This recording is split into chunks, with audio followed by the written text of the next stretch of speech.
Vous écoutez les podcasts du Centre Oscar Lambret. Bonjour Claudia. Bonjour Charlotte. On est là pour parler d'Octobre Rose et plus particulièrement un petit peu des idées reçues qu'on entend sur le cancer du sein de manière générale. Mais avant ça, est-ce que tu pourrais te présenter ? Oui, bien sûr. Alors moi, je suis le docteur Claudia Régis. Je suis chirurgien scénologue. Donc je m'occupe des cancers du sein et de la reconstruction mammaire au Centre Oscar Lambret. Très bien. Donc je le rappelle juste, Octobre Rose, c'est le mois dédié à la prévention et au dépistage contre le cancer du sein. C'est bien sûr toute l'année qu'il faut prendre soin de soi et de sa santé. Octobre Rose nous permet juste de rappeler l'importance du dépistage, d'un suivi régulier et de consulter en cas de symptômes et de signaux d'alerte. Donc d'ailleurs, on parle de ces signaux d'alerte. Est-ce que tu peux nous en dire un petit peu plus là-dessus ? Est-ce qu'il y a des choses qui doivent nous interpeller, nous amener à consulter ? Oui, on pense souvent à l'apparition d'une boule, d'une grosseur, qu'on appelle aussi un nodule dans le sein. C'est en effet un signe d'alerte très fréquent, mais il y en a d'autres qui sont moins connus. Par exemple, le nodule, il peut être dans le sein, mais il peut être aussi localisé sous le bras, au niveau du creux axillaire. On peut aussi avoir une déformation du contour du sein. Cette petite boule, elle peut bomber, c'est-à-dire qu'elle peut ressortir. Et inversement, elle peut créer une rétraction et déformer le sein avec un pli au niveau de la peau. Au niveau du mamelon et de l'aréole, c'est-à-dire la zone qui entoure le mamelon, on peut également voir des modifications comme l'apparition d'un écoulement. L'écoulement, il peut être clair ou il peut être foncé avec un peu de sang. Et on peut avoir une rougeur un peu comme un eczéma. Parfois, le mamelon peut se rétracter vers l'intérieur. En fait, il est moins projeté et ça peut être aussi un petit signe. Et enfin, plus rarement, le cancer du sein peut se manifester par une inflammation, c'est-à-dire que le sein va devenir rouge dans sa globalité.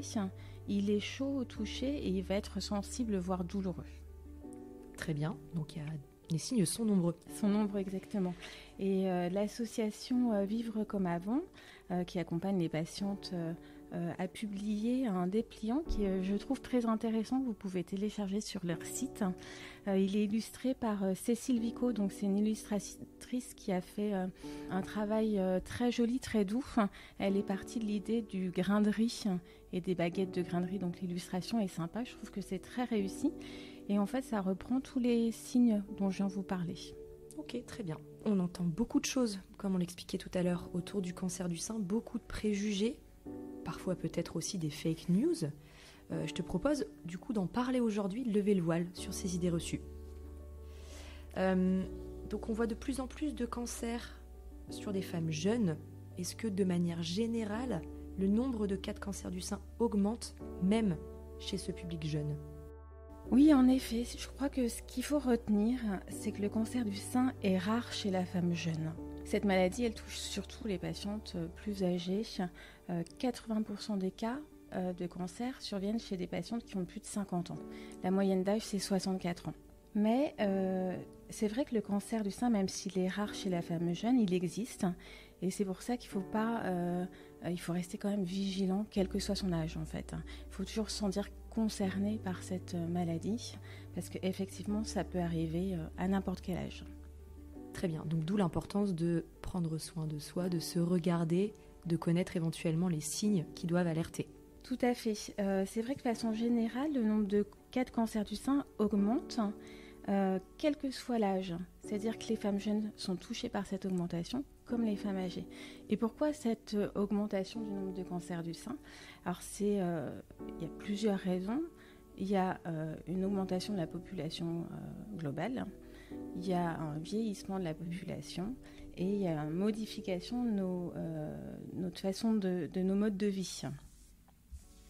Par exemple, les modes de vie sur lesquels on peut agir, c'est le tabac, l'alcool, l'activité physique et l'obésité. Et à tous ces facteurs, on a aussi des facteurs qui sont hormonaux. Par exemple, notre imprégnation hormonale, elle va varier au cours de notre vie.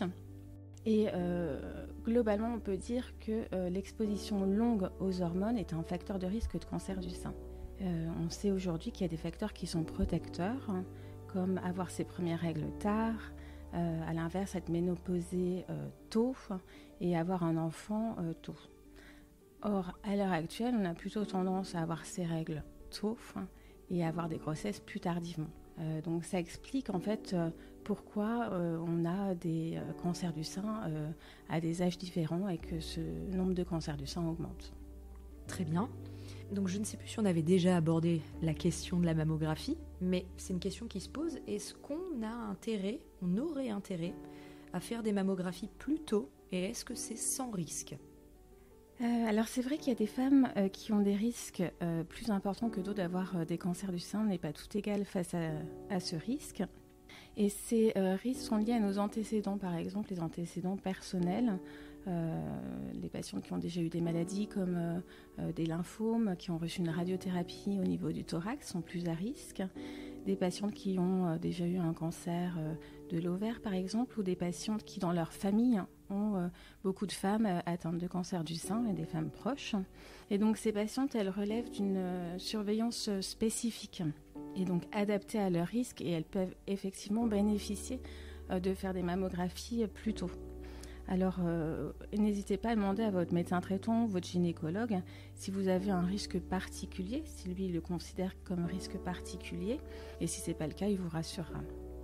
Par contre, ce qui est toujours recommandé, c'est de faire examiner vos seins, donc une observation et une palpation, une fois par an par votre médecin traitant, votre gynécologue ou votre sage-femme, et ça à partir de 25 ans.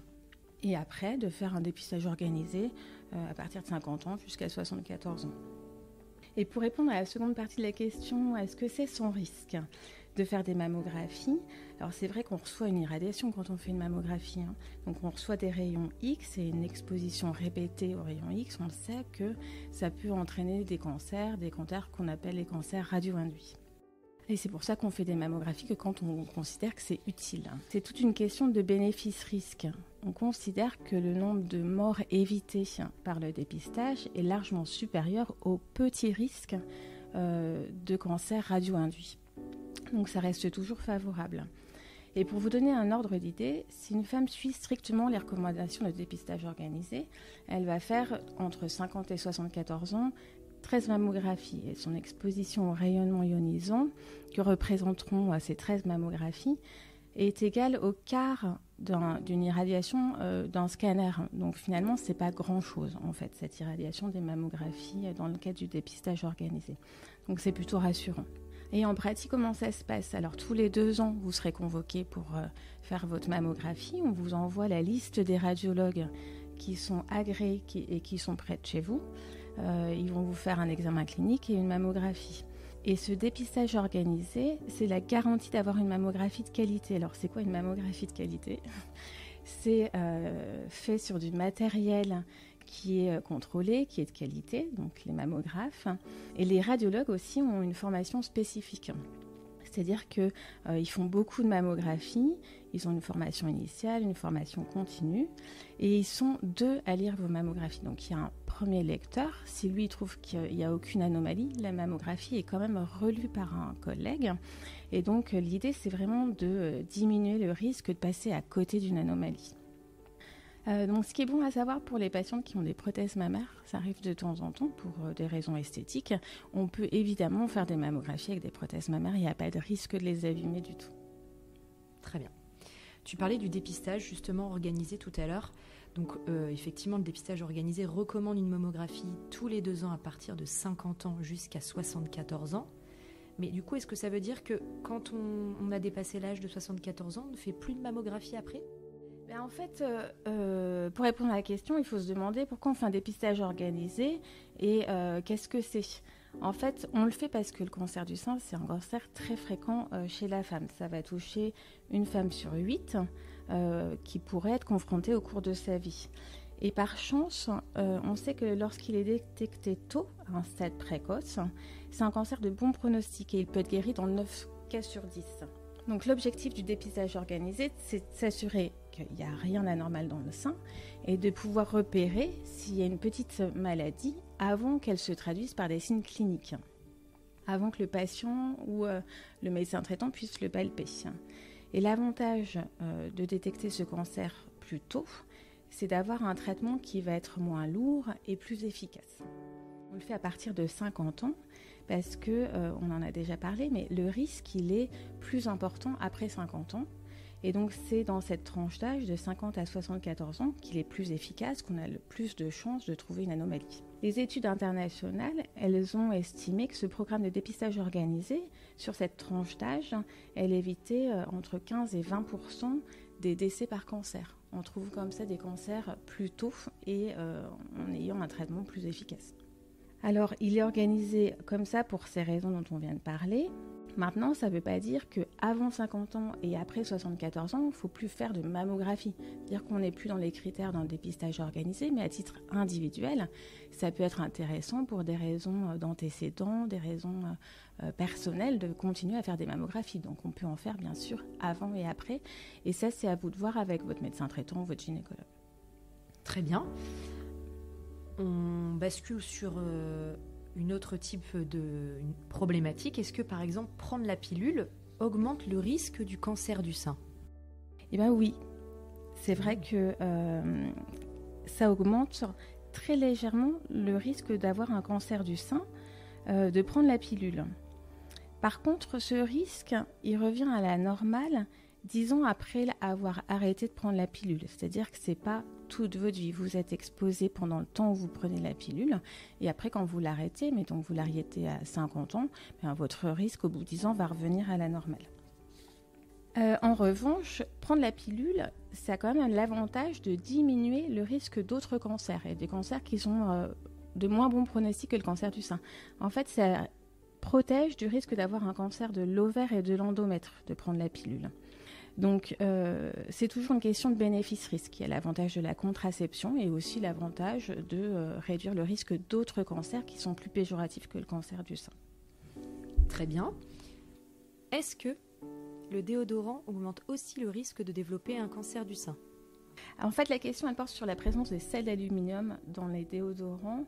Il y a aussi d'autres produits cosmétiques comme le rouge à lèvres, le dentifrice.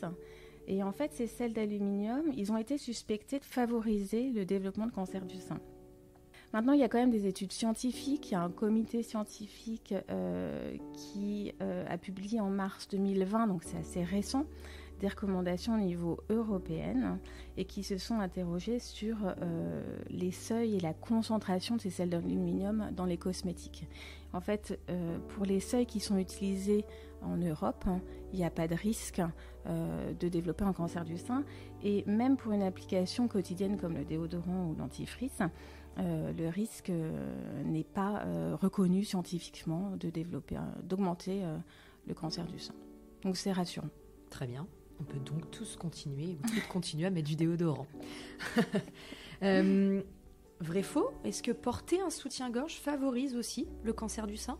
Ben ça, c'est faux. C'était une intox. C'était l'idée d'avoir des soutiens-gorge avec des armatures qui gêneraient la circulation lymphatique, qui engendreraient une accumulation de toxines au niveau de la glande mammaire et ça favoriserait l'apparition de cancer du sein. Donc là, il n'y a aucune preuve scientifique de cette histoire. En fait, c'était, je pense, la mauvaise interprétation d'une ancienne étude clinique qui avait comparé deux groupes de patientes, des patientes jeunes, plutôt minces et qui ne portaient pas de soutien-gorge parce qu'elles avaient probablement des petites poitrines, à un autre groupe de patientes qui étaient plus âgées, plus fortes et qui mettaient des soutiens-gorge. Et ils avaient conclu que c'était le fait de porter des soutiens-gorge qui faisait varier le risque de cancer du sein parce qu'il y avait effectivement plus de cancer du sein chez les patientes plus âgées et plus fortes. En fait, évidemment, c'est une mauvaise interprétation. On sait maintenant que c'est plutôt le surpoids, la surcharge pondérale qui est un facteur de risque reconnu de développer un cancer du sein et pas de porter un soutien-gorge. Très bien. On entend aussi beaucoup parler d'une tendance à mettre en place un certain nombre de régimes, un certain régime. On parle aussi du jeûne. On parle aussi de régime cétogène. Est-ce que ça pourrait protéger du cancer ?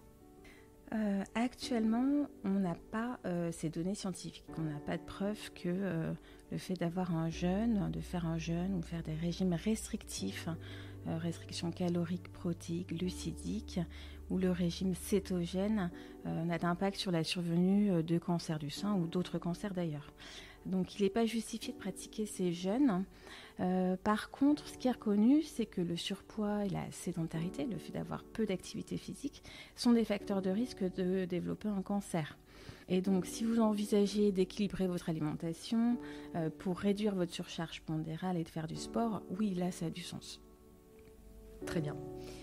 Dernière question. On parlait tout à l'heure de facteurs protecteurs. Est-ce qu'il existe des leviers sur lesquels nous, on peut agir pour mieux lutter contre le cancer ? Oui. Super. Oui, bonne nouvelle. En parlant des facteurs protecteurs, on va parler des facteurs de risque. Certains sur lesquels on ne peut pas agir, donc c'est l'âge, on l'a vu. 80% des cancers du sein se développent après 50 ans. Il y a des antécédents médicaux personnels, familiaux, des prédispositions génétiques. On ne peut pas agir dessus. Mais par contre, d'autres sur lesquels on peut être actif, modifier notre mode de vie. On sait que l'alcool, le tabac, le surpoids, le manque d'activité physique, je l'ai déjà dit, sont des facteurs de risque de cancer du sein, mais aussi d'autres cancers. Donc ça, on peut l'équilibrer. Et puis au niveau spécifiquement du cancer du sein, on sait que l'allaitement protège de développer un cancer du sein. Et donc, il y a des modifications hormonales pendant l'allaitement qui font finalement, si on allaite probablement plus de 6 mois, c'est protecteur pour le cancer du sein. Très bien. Merci Claudia pour le temps accordé et pour avoir éclairé nos lumières sur ces idées reçues. Merci Charlotte de m'avoir permis de répondre à tes questions. Merci d'avoir pris le temps d'écouter ce podcast. Si vous avez des questions, n'hésitez pas à nous contacter via le formulaire sur le site internet qui se trouve en bas de page dans la rubrique questions fréquentes, l'adresse du site www.centreoscarlambray.fr.